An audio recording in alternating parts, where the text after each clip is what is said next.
a little bit closer to home. Is this even up on? Is this on the app? Whoops. No, it is. Okay, cool. All right, sweet. What's going on? Excuse me.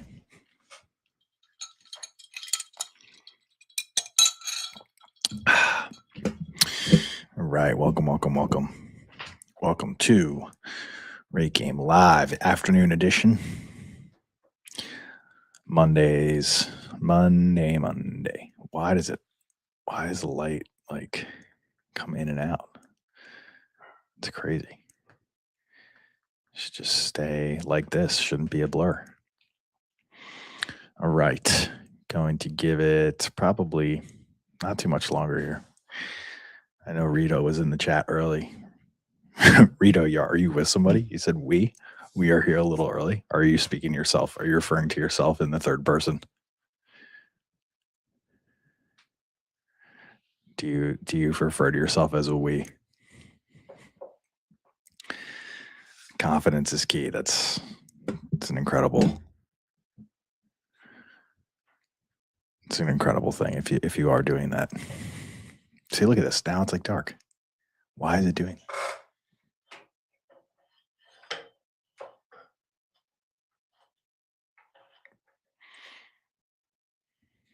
It's so weird.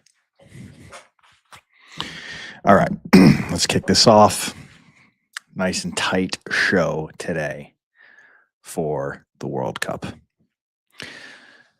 Recap. I cannot understand why my camera is like putting me through these crazy lighting moods here. What?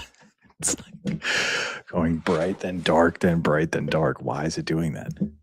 Do I just need to be close to it? I guess. Bizarre stuff. All right.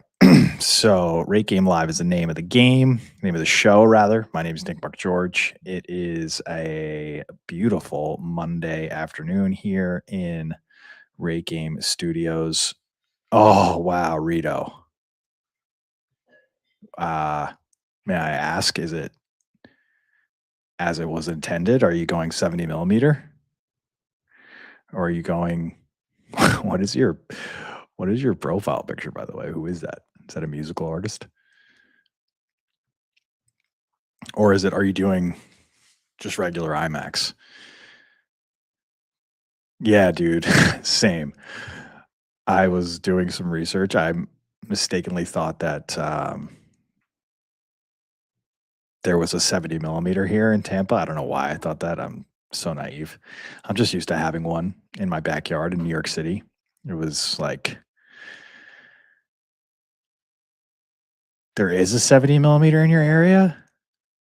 Yeah, I saw the tickets for, at least down here in Tampa, was like, or not Tampa. There's only 170 millimeter in my state, actually, in Florida. In the state of Florida, there's a single 70 millimeter. It's in Fort Lauderdale. Tickets are like $26.50, which I would pay it because this is the kind of movie that, you know, the guy shot the entire movie on this specific camera. This is why he intended.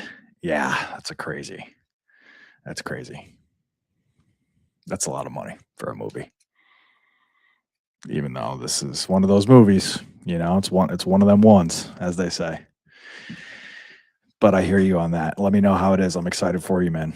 That's awesome. I'm still probably like 2 weeks out from seeing it. I'm going to wait till the fanfare dies down a little bit and then go to our local IMAX here, which is within walking distance. But I'm bummed that I'm not going to be able to see it on a 70 millimeter. It's like one of the great things about New York City, where I lived specifically. It was like I just biked across the park, Central Park, and was in a IMAX 70 millimeter, no problem. So the last Nolan film the last one he had, Oppenheimer, we saw in I don't know if it was 70 millimeter actually, but I know we just saw it in this IMAX, which is like it's at the Lincoln Center. It's like a incredible setup he's got there.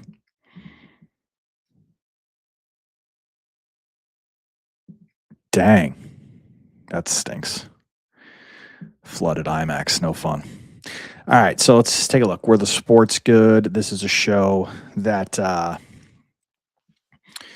host. My name is Nick Mark George. This is top left here, RateGame. It's the name of the app that I am running, building, whatever you want to call it. It is a free app for anybody who might be watching, all three of you.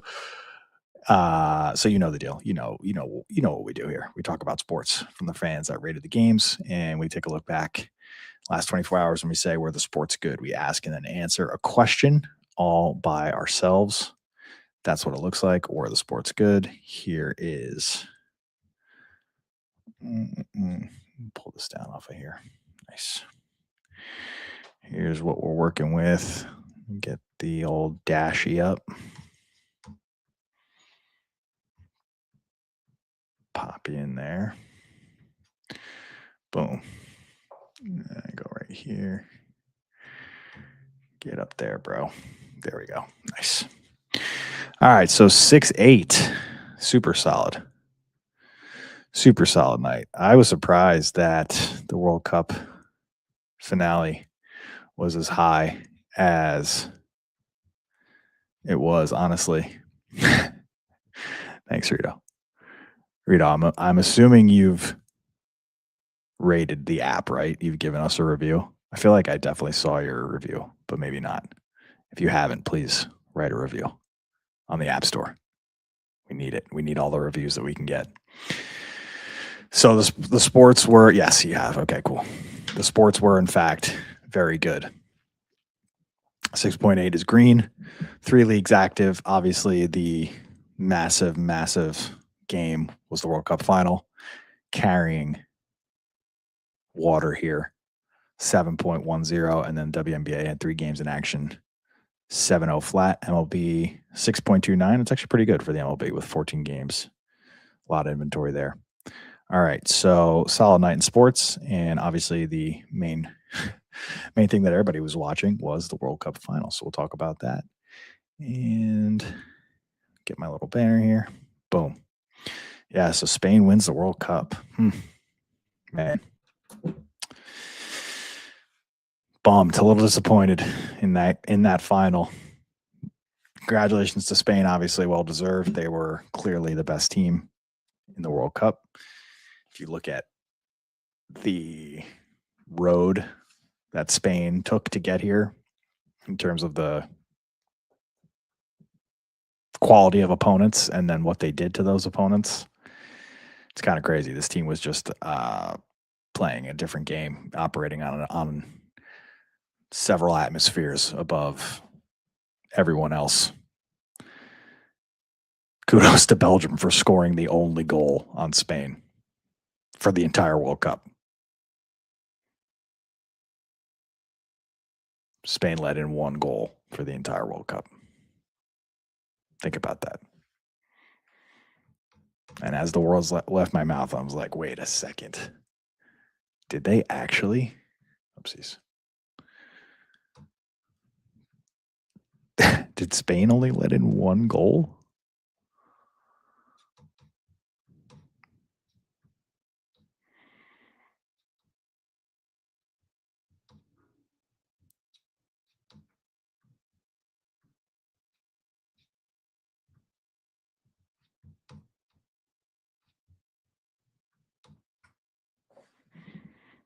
Zero.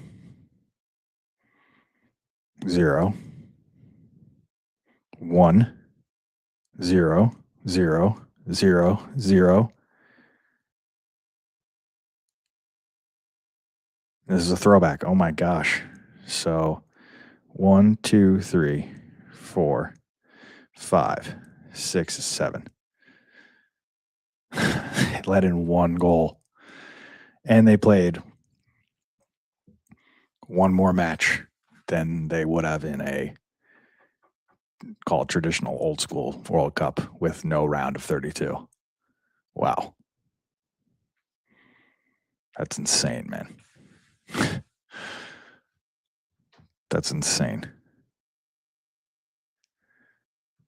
Well, I mean, goes to show you. They were just better. They were just better. Better than everybody, clearly. Like, how did Belgium even score that goal? Is what you're wondering there. Cucurella is an incredible player. Rito, he's an incredible player. Spain is an incredible team. Very deserving. I think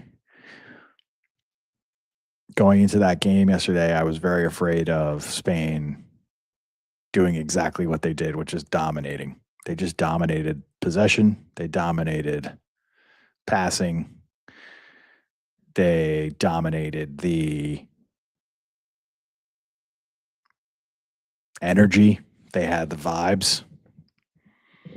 The only thing they didn't have was like the fans. They were definitely in the minority because Argentina just travels so well, which is why I was thinking that we were going to get a Knicks like, yeah, so did I. We're going to get like a Knicks like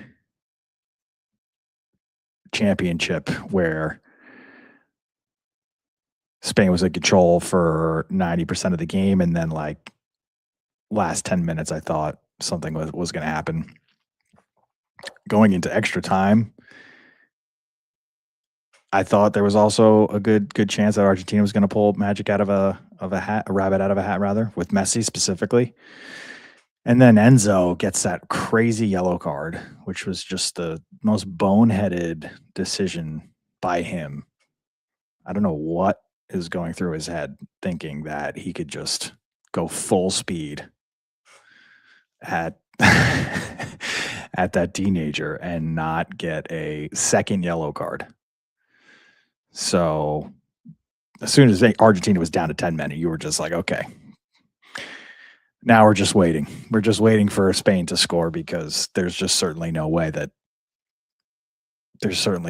Argentina could even. I was like, the fact that Messi got it in a couple times where it looked like there was an opportunity, and then it ended up being a corner, and then he did it again, and it ended up being a corner. There was like two sequences where they had a shot to tie it, and then Simeone just skied it with his point blank period shot on goal. But outside of that, and that was like fleeting. That was just like so fleeting. There was just no real air for Argentina. There was nothing. They had nothing to work with. Spain snuffed them out. Everything that I feared happened in this game. Oh, what up, Caden? Hoo-hoo. The owl has arrived. There was just nothing, man. There was nothing exciting about the game. The only thing exciting was extra time. And extra time, it took the second half and extra time. Like, could you imagine if we went to penalties in a 0-0 World Cup final? I guess I'm relieved that it ended the way it did, with like a goal that we can celebrate and look back on and say like, oh yeah, that's how this game was won. But when you have the 2022 final as your benchmark, obviously that is an incredibly high watermark. That is one of those games that is going to be hard to beat no matter what. I just thought we'd get a little bit better game than this. And I think the 7-1 here is really indicative of the hate that a lot of people had for Argentina. I was not one of them. I love Messi. I think he's the greatest of all time, and you always root for greatness. At least I do. You know, I always want to see LeBron do stuff, win another ring. I want to see Messi win another World Cup. It's just like the way that I love when Tiger Woods came back and won the 2019 Masters. Like, I just love that storyline. I love that arc. I love like the person who's old and should not be doing this still doing it. I even really respected, whatever you want to call it, Brady going to Tampa Bay, winning that Super Bowl. I thought that was insane that he was beating Mahomes and then going to this, Super Bowl and winning that. I thought it was awesome. I love that stuff. So to see Messi go out like this and not have any goals, really not have any plays, not even like really see the ball. I think he had like touch here, touch there, but it wasn't like he wasn't able to be himself really. He wasn't able to put these guys on skates or really, possess the ball in any meaningful way where it was like, oh wow, he had like that little glimmer right at the end. But I was afraid of this, and sure enough, it happened. Spain just played Spain ball. They just controlled, possessed, chip, chip, chip, chip, chip, wear you down, and then an extra time with 10 men. You get down to 10 men, you're down a body. It's only a matter of time. And, if you go in here and you see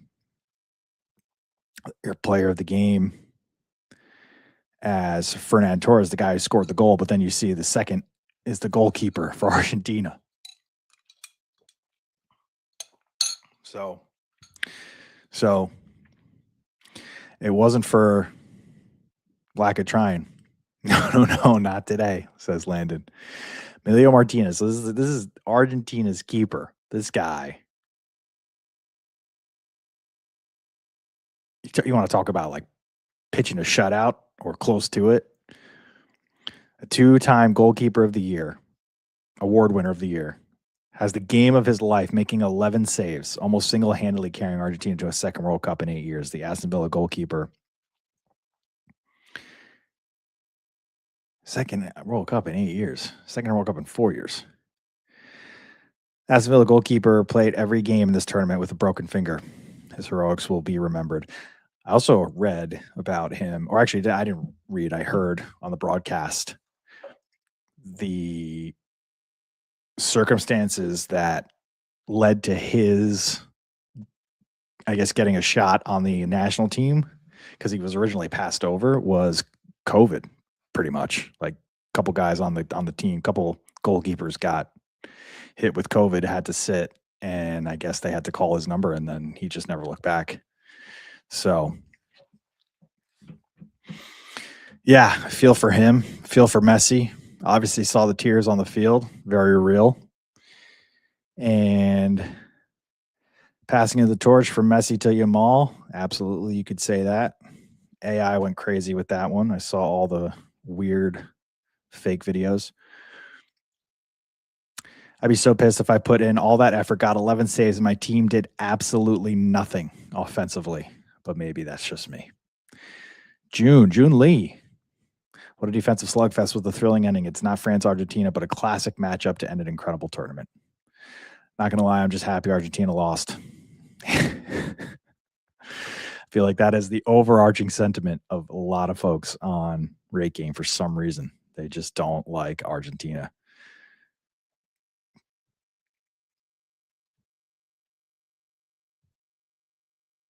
I feel like that's a curse word in Spanish. Oh, here we go. We got the dual rating here, dual language. We dominated all game, but just can't finish till the end of extra time. Finishing has been my concern for Spain coming into the World Cup final, but thankfully the defense gave Argentina a horrible time. They kept losing the ball with 0 shots on target and 0 shots. Oh, that was another thing. You want to talk about like crazy stats. Argentina didn't have a single shot on goal for the entire game. I think Spain had like 21 or something. So that is your summary in a nutshell. Spain, not only did Argentina just not have the ball, but when they did, they weren't able to even get a shot on target, shot on goal. That Spain keeper really didn't have to do much work for almost the entirety of the final. And how about that halftime show? Oh my gosh. What was that? What was that? Started in the basement with like Madonna doing some weird stuff and just kind of spiraled from there. What did I say? This is Shakira saved it, man. That was really bad. Madonna as the basement warlock in the swamp of New Jersey was fitting. Justin Bieber at halftime, he has all 45 seconds of one song. What was that? Why are you advertising Bieber as the halftime performer if he's got one song of a medley? Like you went from Madonna to BTS to Bieber. Then as quickly as you went to Bieber, you got off of him. Then you went to Shakira. Then from Shakira, you went to, I think, the Kids. And then I saw like Chris Martin in the background, like doing, the classic Coldplay, like jamboree thing, which was cool. But that's not how it was advertised to me. I thought we was getting a Justin Bieber Super Bowl halftime performance, right? Like FIFA wants to be like the Super Bowl with the World Cup Finals. So I figured, oh wow, okay, yeah, let's do it. Like let's have a proper halftime show. No, I don't know what that was. It was terrible. It was so bad. It was so bad. That was like such a classic FIFA slop. Like such slop.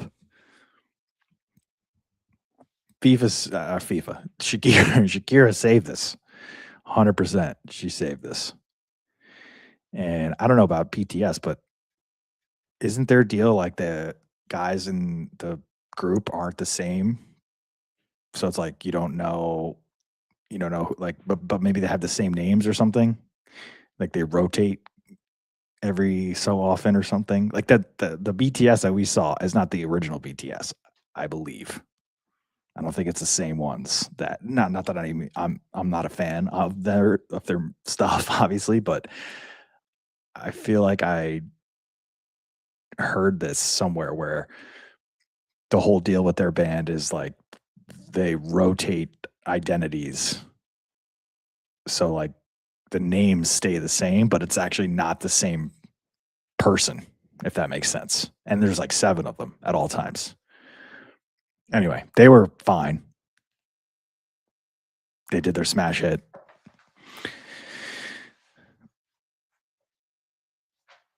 So funny, man. It's like such a weird. We also had a golf championship yesterday, which I think got so overshadowed by the World Cup final. So I tossed that up as an experience. Pretty much all the ratings on this are about Bryson's little episode. So very funny to see that. But yeah, I mean, very, very forgettable. Almost memorable because of how forgettable it was, how bad it was. So Spain are your World Cup champs. I think it was definitely like a little bit of anticlimactic after some of the craziness that we got from the other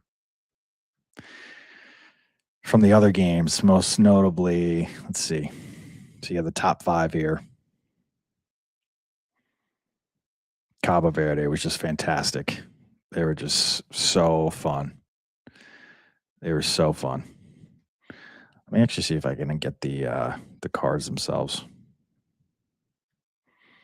because we should be able to see now.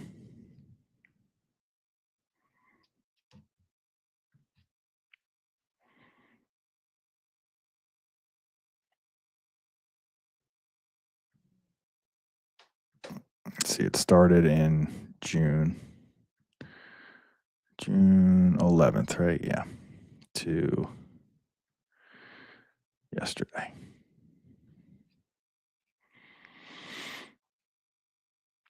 So Cabo, Argentina #1. This was my favorite game. I love this game so much. This is my top rated game. This one was crazy just because of the history between the two and the fact that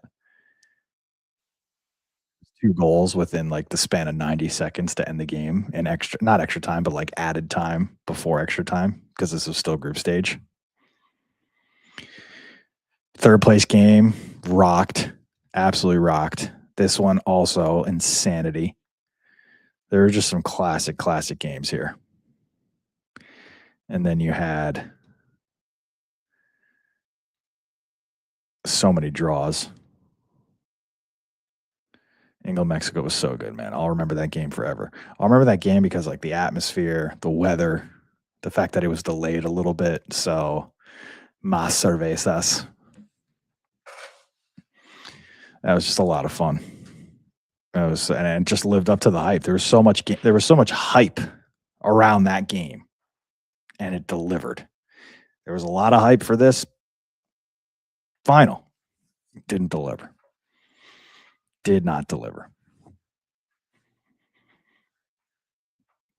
Like Lamine was good, but didn't score.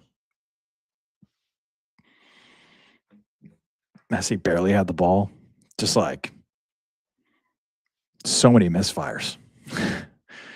When you had such potential, you had such potential for a classic. And the fact, I mean, you know, MetLife was just so bad with the shadows, and the energy was weird.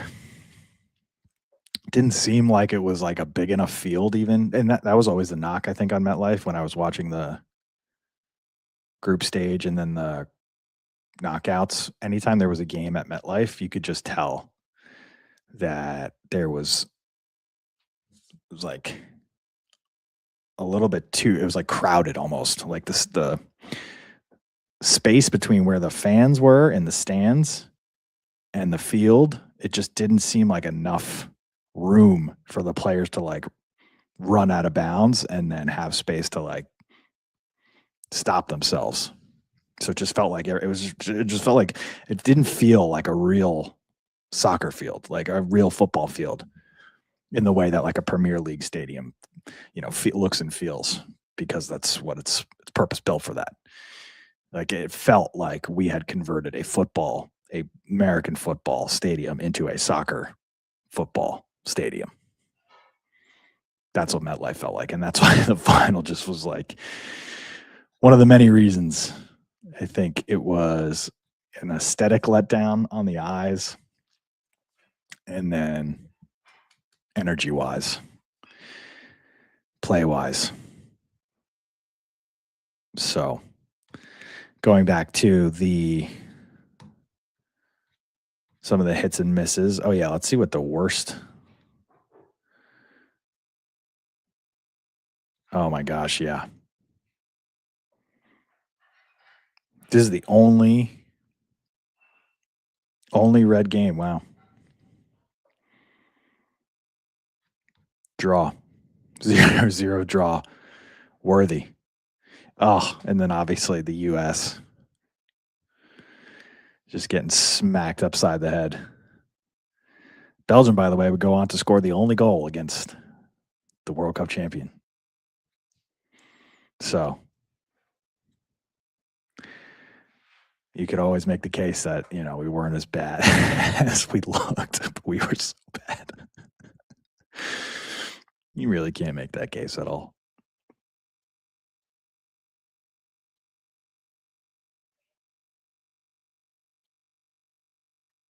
So many games, 104 total games. Crazy. Let's see.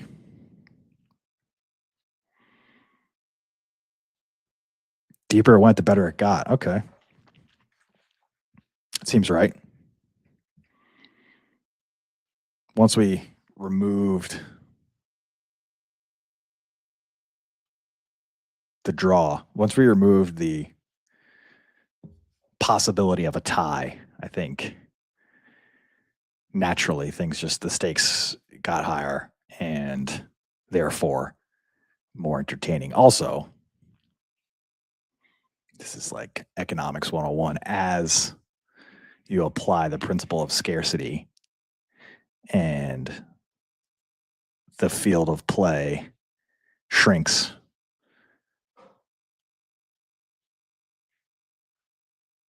demand increases. When demand increases and supply is short, expectation is, you know, you get better games, get better product. So this tracks. Round of 32, round of 16, quarterfinal, semifinal, third place, the outlier, and then the final. Very nice. Backing the wrong Giants. Germany, Netherlands, Senegal, Croatia. Knockout pick accuracy by country. 266 fans backed Germany or the Netherlands to go deep. Every single one lost. Yeah, that was a huge, like the Paraguay and Morocco upsets happened, I think, on the same night, right? That was awesome. That was such a crazy night.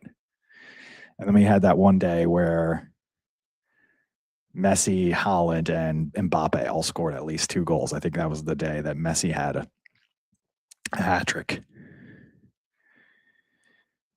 For 5 weeks, RateGame was a World Cup app. Woo! Almost 17,000 ratings. That's awesome.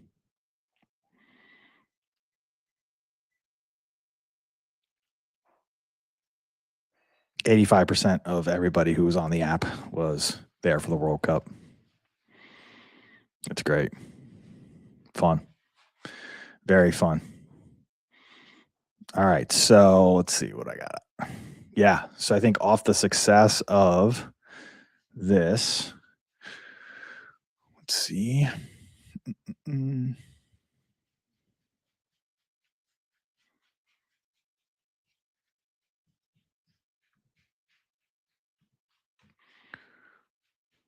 Oh, size and PDS. There we go.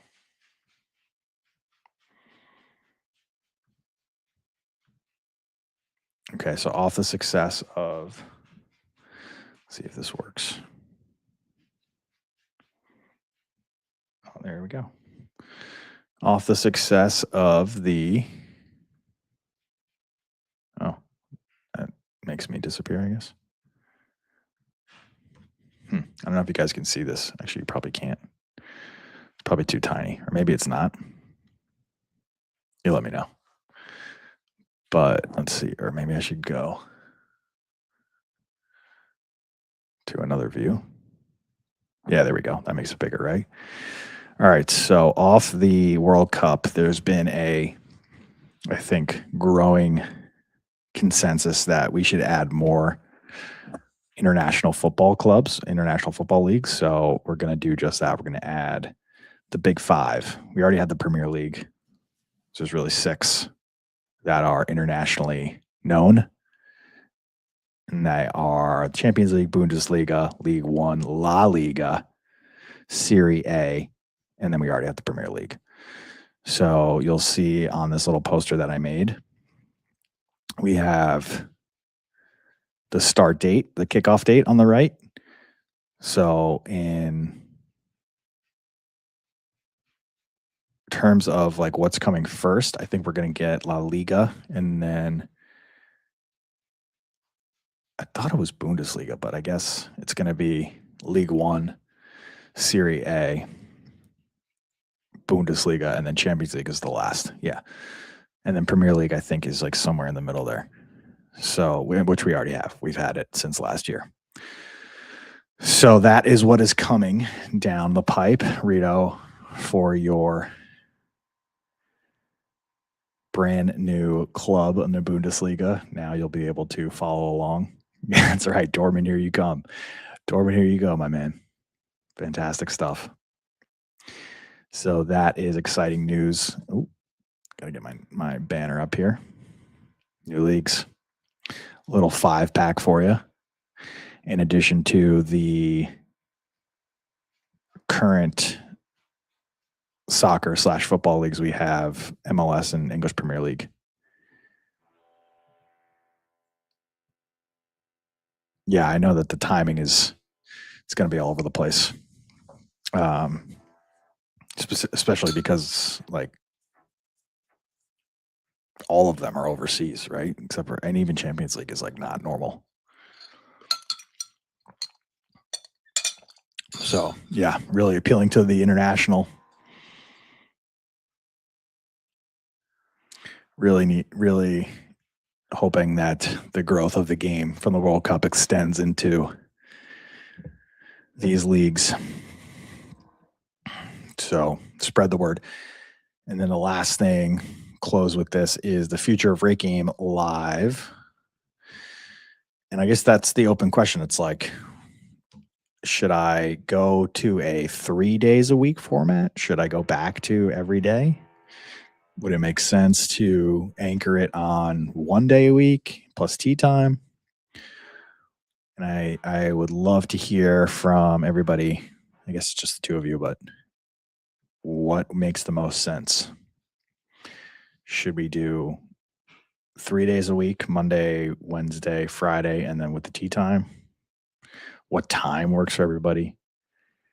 I might just experiment and just do like later in the afternoon or earlier in the morning. I think that is the question. When should this go? When should this be a recurring live stream? So let me know what you think. And in the meantime, I'll let you know that RateGame is free. It's fun. It's for fans of all ages. Right there. Free app that you can download right now today to start rating games that you love to watch, build out your life in sports. I think 3 would be good. Okay. I was thinking schedule could depend on the activity within the sports world. Yeah, that was another thing that I was curious on. So we'll talk about it. We'll figure it out. Good news is we're in it to win it. We're in it for the long haul, folks. And it's just, day by day, rating by rating. We'll get there. We will get there. RateGame will be a household name before you know it. With that being said, I got a jet. My name is Nick Mark George. That's RateGame free. Oh, can't believe this. I always go an entire episode without pumping the channel. Have to pump the channel. Like and sub to the channel, man. It's like one of the main reasons that I do this, obviously, is to talk to you. I don't know if you guys can hear that, but the alarm just went off in my building. I should probably get out of here. Like and sub to the channel, man. Like and sub to the channel. This has been another episode of RateGame Live. My name is Nick Mark George. It's a beautiful day to rate some games. I got to get out of here. We'll see you later.